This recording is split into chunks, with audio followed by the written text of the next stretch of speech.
gorsu jiraatan fiidiyoo kiyya ji'a qaymi. La Yoo fiidiyoon jiraate achi deemtee maaliif afaan yoo fiidiyoo gadi baafne sin jaalla fiidiyoo gadi baasu deeman tanaaf hin dhiifama gaafadhe jii malee namaatu aarsi na jaare Wai si maal tokko si lolchiise dhaabara namaa hawaasa dhiifama gaafatu akkamiin namaa fattuu galaa na baase namaa aarsi arrabsinaan jee kamii gata namaa na tokko gootee Eenyu arsi arrabsinaan jedhe jeeboo maa gataree amma kana sagalee kan itti sibanaan Harargeen itti si ergitee Harargeen si Harargeen jenneen arsiinis Harargeenis dhiifama naaf laafoon illaa no jedhe no waliin ati arrabsitanii eenyu abbaa keetti gabbayee aarsi arrabsisin jee naa deebisii beektaa kituma qof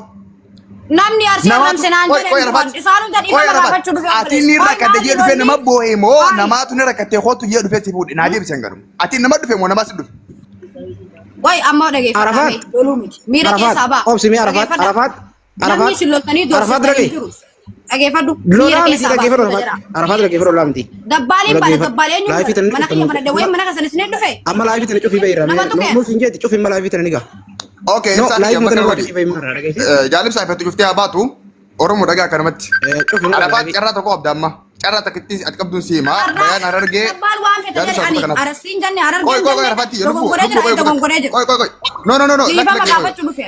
gaafa dhiifama keetii waan takkan dubbaddaa koy ati waan fedhe dubbaddu laal oromoo kanuma dhagaa yoo Arafat namni gabbayii arsii arrabsisiin jee jiraate tokko lammaffaa fatuu ati jaalattu jalaa qaamni si baase yoo jiraate lama sadaffaa namni gandummaa si barsiise yoo jiraate sadi qoy taragaggaa qoy nam takkan sodaatini nu hundi biyya adda addaa jirra bayaani si bira jira asumarratti nu hunda gabbuusi abaluutu guyyaa akkanaa saatii akkanaa fi akkanaatti fatuu jalaa bayi naan jee arsii arrabsinaan jee